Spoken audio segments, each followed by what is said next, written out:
1943 through 45, and part of their project is, from what I understand, is learning a little bit of what happened up here on the campus, and what happened just around December the 7th, 1941.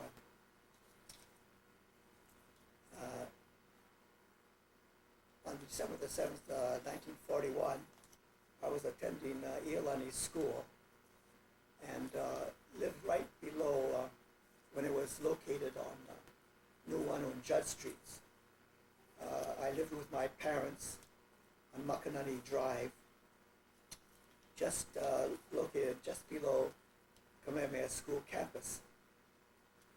On December the 7th, I just finished breakfast, and I was on my bicycle, and I rode down the street, and noticed a lot of smoke coming from the Pearl Harbor area.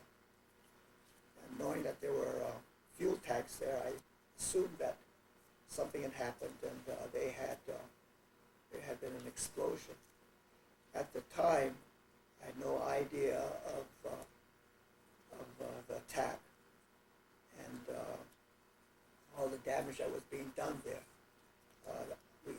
I didn't know that until about an hour later, when we found out over the radio that the Japanese had attacked Pearl Harbor and other various military installations in the islands.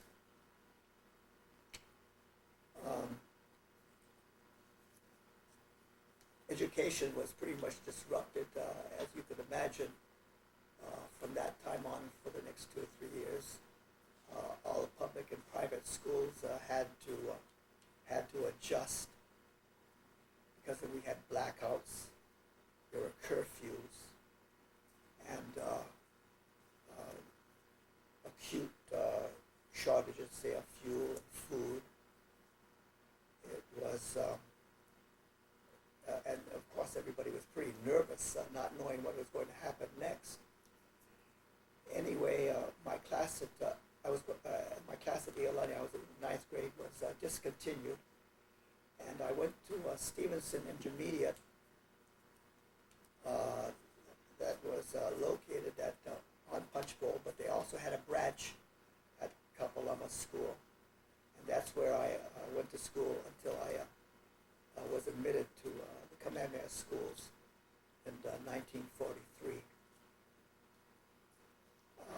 My brother was attending Kamehameha at the time of the Pearl Harbor attack, and from what I understand, because of their experience in ROTC, they were assigned guard duty, among other places. With up here where we have our reservoirs.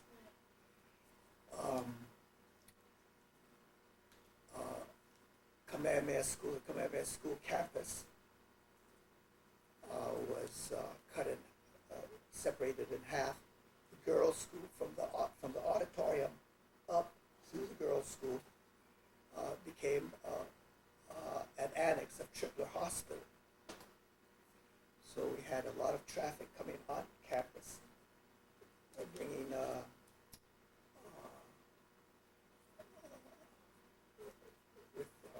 people injured in various places throughout the South Pacific from Tripler. So we had a hospital up here. There were military people living here in the dormitories.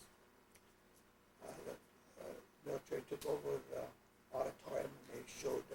They had movies there, for their personnel. Kamehameha School students were invited on weekends, so we could go up and see movies too.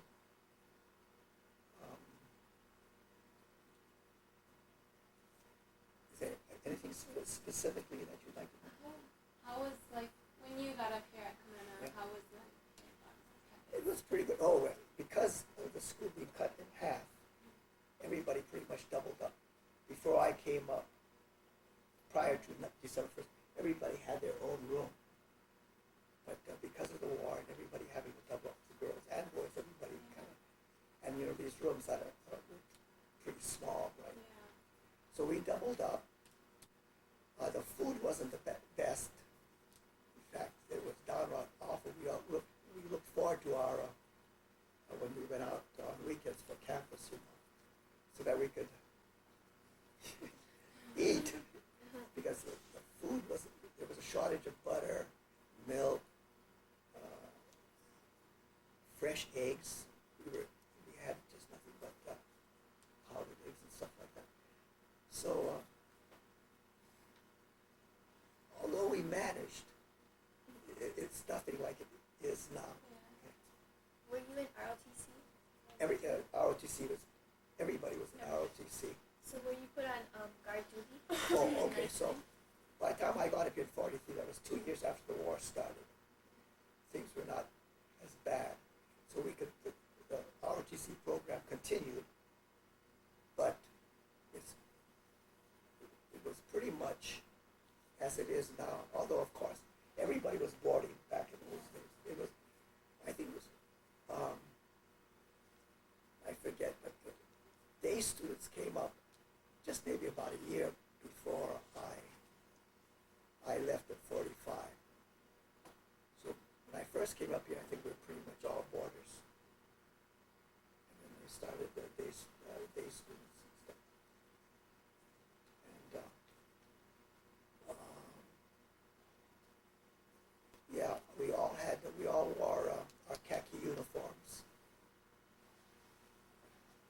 And so we were pretty much in uniform. It's not like today when people are pretty much like street clothes and all that sort of stuff.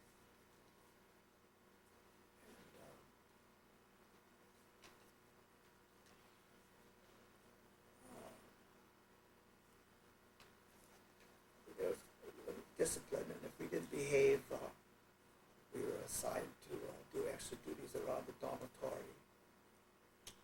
And we had an agricultural department where we raised corn and chickens and rabbits and stuff like that. And so not only did we attend some agricultural classes, but it was also where classes had plots where we could grow corn and stuff like that. And that was kind of good, because then we were able to get that to a cafeteria where we had fresh food and stuff. Was the movies the only thing you guys got to for social activities, or did you guys do other things? For recreation, we had interlaurels, we called interhui.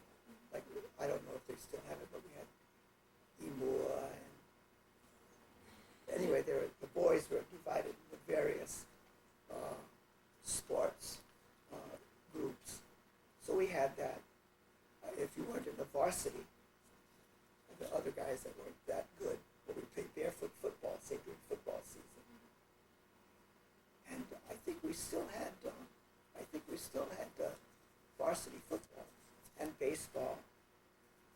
We didn't have a nice gym like we have now. I think our basketball was played out on outdoor courts. And it was our gym. I don't know. I can't recall. But the baseball field. The baseball field was here, so you can see how old it is. The track, the football field, and the old track, that was there when I came up here. And that lasted a long time. And the motor pool is out where it used to be. We didn't have a swimming pool like we have now. And so we had the basics. We had a few, say, basketball courts located out in the dormitory areas. One right outside of Bishop Hall. And on weekends we did a lot of hiking for recreation. We went up here, so we had trails that went all the way up to the party. And that was kind of good fun, especially for those people who were like confined to campus. And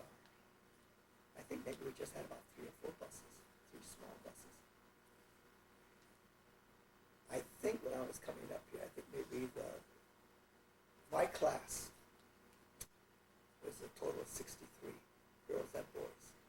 And I think the entire high school was something like 400. I'm guessing. I've kind of forgotten. So you see, the school, I think the other night when I was watching the song contest, I think they mentioned 10,000 people in this area. There's about 450 in each class now. So, I was amazed, although, you know, I used to work up here. And I didn't realize that there were, that there were so many. I think It doesn't seem it was like huge. It's huge. So you see, also, your senior class is about 400. junior, our senior. Our senior? Oh, that's right. Yeah, we're juniors. Yeah, right. But it's about the same. When we had assembly night once a week. This is boys' school I'm talking about, and our entire student body fit in Bishop Hall. Oh, really? Yeah, we'd go to Bishop Hall. Of course, they're like theater seats. Yeah. And so we'd go there, and it was mostly for group singing and stuff like that. It was about a half an hour. I forget what evening it was, but once a week we'd go to Bishop Hall, and the whole student body would fit in there, and we'd sing. And I think our music department was the bottom floor of Kahia, the dining room. That was the music department and the senior recreation hall. Did, from my understanding, many of the seniors did not graduate because of the war they were drafted, and some of the sophomore girls graduated earlier, and I don't know about the girls' school. I should say that, of course, we were separated. The boys were down in Kamehameha dorm, Honolulu, Liu, and Kaleopapa. And the girls were down in what's the boys' school now, but they were up in ʻŌhelo. What's the school? It's the one right across from Liu. Well, anyway, they were on the up. You know where Boys Road is? Yeah. The girls, except for Honolulu, the girls were in dormitories above the Boys Road. But they attended their own classes, pretty much, and we attended our own. And one of the recreation things that we had was on Saturday nights, we had what they call calling, where the boys and girls would meet with their classes in day rooms, mostly in I think that was it. And then a couple of the other down in their day rooms for dancing and stuff. That was the time that we saw our classmates. We saw them often on during campus, but where it was, fairly a little bit more closer contact was on those Saturday nights.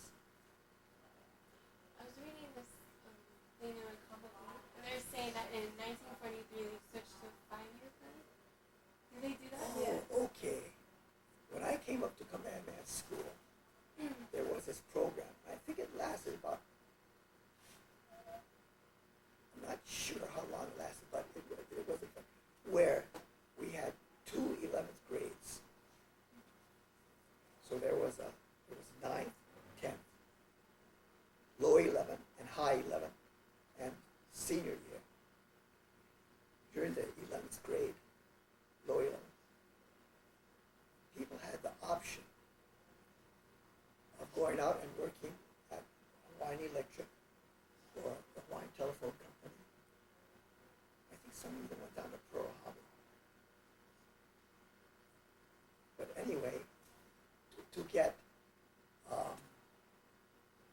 working experience, like they would spend, I think it was 2 weeks on school campus,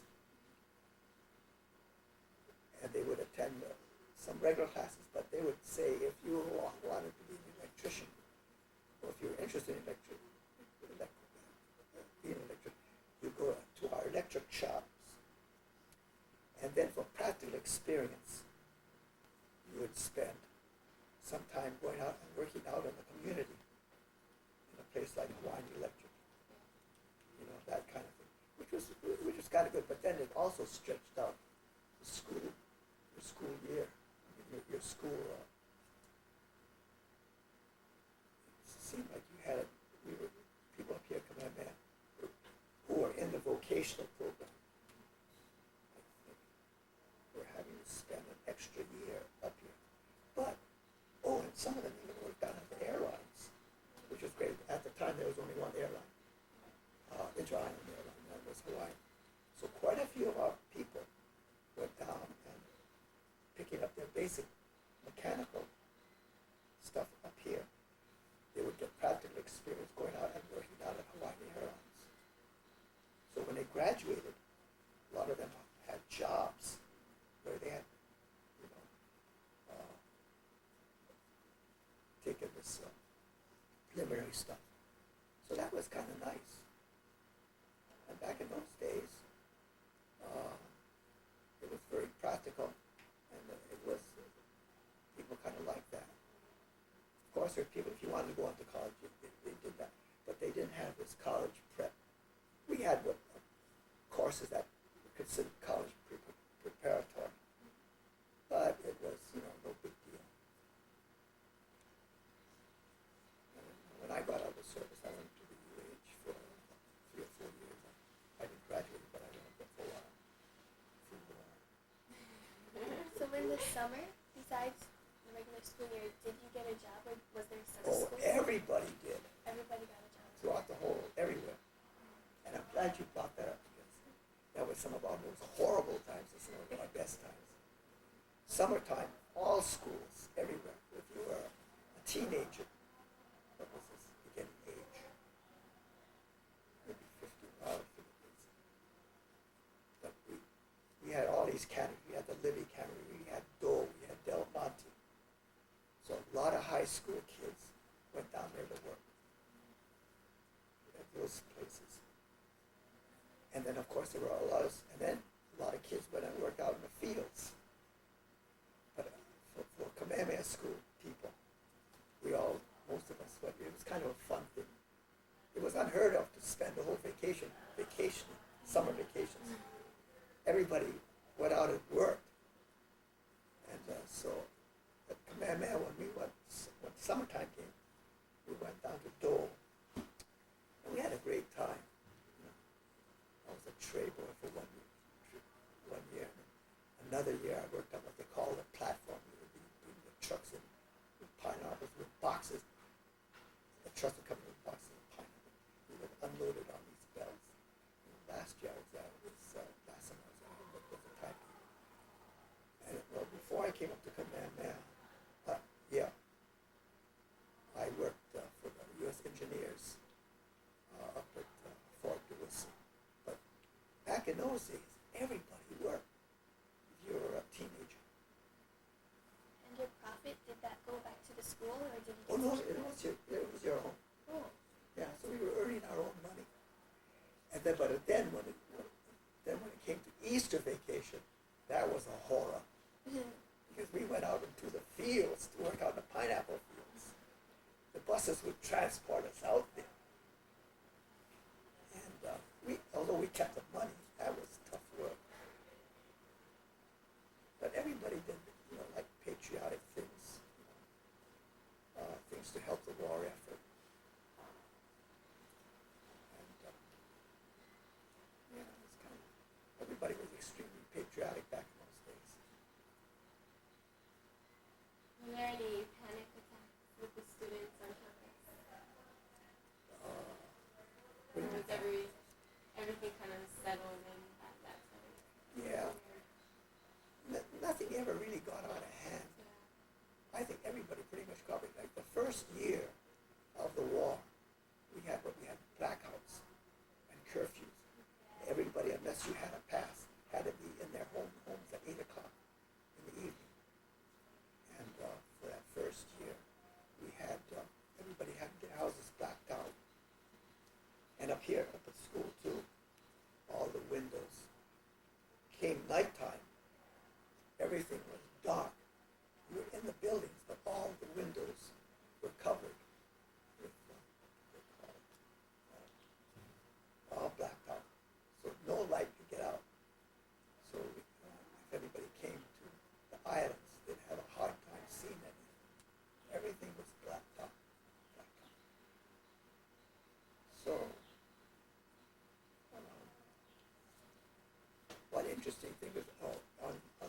December the 7th. Well, after that initial thing, after breakfast and after the news came over the radio that we had been attacked, then we began to notice the anti-aircraft fire. We began to hear what had happened down in Kamehameha and stuff like that. And it's interesting, but a couple of shells even came up and hit up here on the campus, and one hit right below the dining room. There's that stone wall with the two areas on it. There's one anti-aircraft shell that hit over there. A lot of the anti-aircraft that was going up, everybody was so shook up that poor military, this was really surprising. A lot of their shells landed in town. I remember out in McCully was a couple of kids, some right down in Honolulu, right around in the Fort Street Bishop Street area. And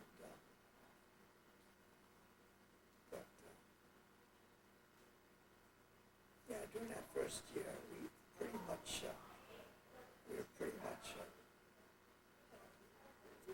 very cognizant of the war. Because for that first year and a half, Japan was just taking over everything, so we didn't know what was going to be happening to us next. It was not until maybe the Battle of Midway that people finally began to think that the war was turning around, that we were going to begin taking initiative there. What were the gas masks like? Oh, I'm glad you brought that up. I forgot about that. Very shortly after the war started, gas masks were issued to everybody, even before the kids. I forget what it was, but it was something, not quite. Just about everybody had a gas mask, but for small kids, I forget what they had. But for school kids going from, say, first grade on, we all had to carry gas masks. And at first, everybody was pretty serious about it. We wore them, we took them wherever they were. But then after a while, we were throwing them around. We were disgusted with having to carry. But for a while, it was like regulation. Everybody had to have a gas mask. If you were caught without one, I'm pretty sure that there were penalties for not carrying a gas mask. I'm not sure, but everybody pretty much took around a gas mask. And of course, people were very serious about bomb shelters. Like, for instance, very shortly after the war, like so many other people, we built a bomb shelter in our backyard, a big hole, pile stuff and dirt on top of it and all that stuff. Everybody was very careful to put aside food just in case there was some kind of a blockade or something like that. So a lot of people had bomb shelters. Up here at Kamehameha School, and in schools all over the state, we had these practice bomb shelters. And we would practice going to the bomb shelters and taking cover and doing things that we should do in case of attack. Up here at Kamehameha School, I think what they did, they considered that the dormitories were big enough and strong enough where they would have their practices.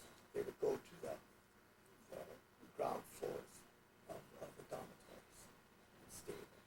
But there were alarms for that kind of thing throughout the state. The big alarms, as well as alarms on school campuses, and everybody pretty much took that pretty seriously. They would call it at different times. People would march out of their classes and go to where they were supposed to go. A couple of them at school right down here, there were big bomb bomb shelters. There was no playground. There were just these bomb shelters all around the buildings where kids could go.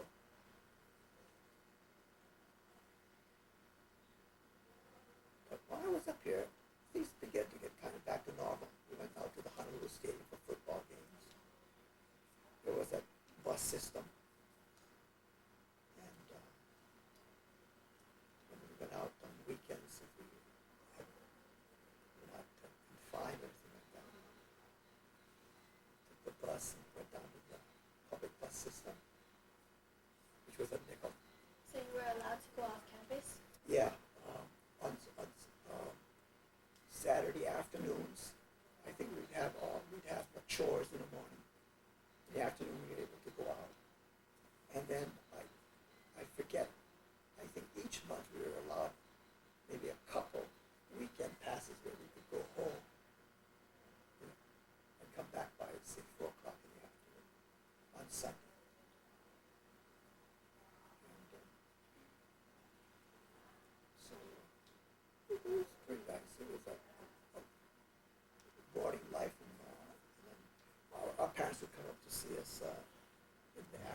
See, when I got drafted, it was just, and it was, but it was pretty much